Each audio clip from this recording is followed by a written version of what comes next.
ಸೇರ್ತಕ್ಕಂಥ ರಾಮೇಶ್ವರ ದೇವಸ್ಥಾನದಲ್ಲಿ ನಿಮ್ಮ ಒಂದು ಕಾರ್ಯಕ್ರಮ ಮಾಡಿ ನಿಮ್ಮ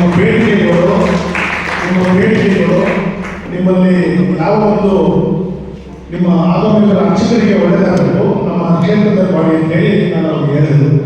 ಒಂದು ದಿನೇಶ್ವರು ಮತ್ತು ಅಧ್ಯಕ್ಷರು ಬಂದಾಗ ಆಯ್ತು ವಿನಾಯಕಣ್ಣ ನಾನು ಇಲ್ಲೇ ಮಾಡ್ತಿದ್ದೇವೆ.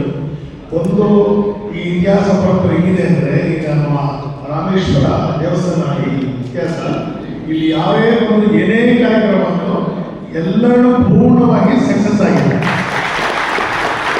ಆ ಕಾರಣಕ್ಕೆ ನಾನು ಪದಾಧಿಕಾರಿ ಅಧ್ಯಕ್ಷರು ದಿನೇಶ್ವರು ಹೇಳಿದೆ, ನೀವು ನಮ್ಮ ರಾಮೇಶ್ವರ ದೇವಸ್ಥಾನದಲ್ಲಿ ಮಾಡಿ, ನೀವು ಏನು ನಿಮ್ಮ ಬೇಡಿಕೆ ಕೊಡುತ್ತೆ ಈಡೇರುತ್ತೆ, ಸಚಿವರನ್ನ ನಾನು ಕರ್ಕೊಂಡು ಬರ್ತೀನಿ ಅಂತ ಹೇಳಿದ್ದು ಮಾತುಕೊಂಡಿದೆ.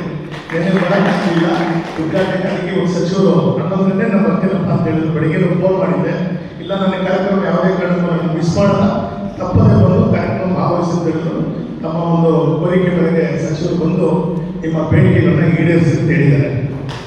ಜೊತೆಗೆ ನಮ್ಮ ನೆಚ್ಚಿನ ನಾಯಕರು ಮತ್ತು ನಮ್ಮ ಸರ್ವಧರ್ಮ ನಾಯಕರು ಜಮೀರಣ್ಣವರು ಕಾರ್ಯಕ್ರಮಕ್ಕೆ ನಾನು ಬಂದೇ ಬರ್ತೀನಿ ಅಂತ ಹೇಳಿದರು. ನಿನ್ನೆ ತಾನೇ ಬಾಂಬೆಯಿಂದ ಬಂದು ಇವತ್ತು ಮುಖ್ಯಮಂತ್ರಿ ಜೊತೆಲಿದ್ದಾರೆ. ಕ್ಯಾಬಿನೆಟ್ ಮೀಟಿಂಗ್ಸ್ ಎಲ್ಲ ಬೇರೆ ಬೇರೆ ಸಮಯ ಸಂಜೆವರೆಗೂ ಎಷ್ಟೊತ್ತಾದರೂ ಸಮಯ ನಾನು ಸಿಕ್ಕಿದ್ರೆ ನಾನು 3 ಬಂದು ಈ ಕಾರ್ಯಕ್ರಮದಲ್ಲಿ ಭಾಗವಹಿಸಿ ಅಂತ ಹೇಳಿದರು. ಮತ್ತು ಈ ಥರ ಒಂದು ಜ್ಯೋತಿಷ್ಯ ಕಾರ್ಯಕ್ರಮ ಮಾಡ್ತಿರೋದು ನಮ್ಮ ಹಿಂದೂ ಸಂಪ್ರದಾಯದಲ್ಲಿ ನಮ್ಮ ಸಾಂಸ್ಕೃತಿಕ ವೈಭವವನ್ನು ಮತ್ತು ನಮ್ಮ ಹಿಂದೂ ಸಂಪ್ರದಾಯವನ್ನು ಗಟ್ಟಿಯಾಗಿರ್ತಕ್ಕಂಥ ಒಂದು ಬುನಾದಿನ ಈಗ ನೀವು ಮಾಡಿಕೊಡ್ತಾ ಇದ್ದೀರ. ನಿಮಗೆ ಈ ಕಾರ್ಯಕ್ರಮ ನಡೆಸಲಿಕ್ಕೆ ನಾನು ವಂದನೆ ಅರ್ಪಿಸ್ತೀನಿ. ಮತ್ತು ನಾನು ಆಶ್ವಾಸನೆ ಕೊಡುವಂಥ ವ್ಯಕ್ತಿಗಳಲ್ಲ. ಮುಂದಿನ ವರ್ಷ 4ನೇ ವರ್ಷದ ಕಾರ್ಯಾಗಾರ ನಮ್ಮ ದೇವಸ್ಥಾನ ಆವರಣಕ್ಕೆ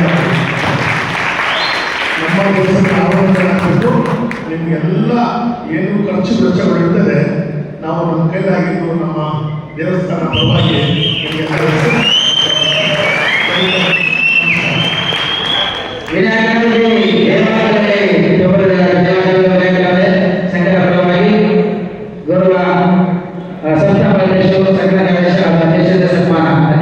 ಸನ್ಮಾನ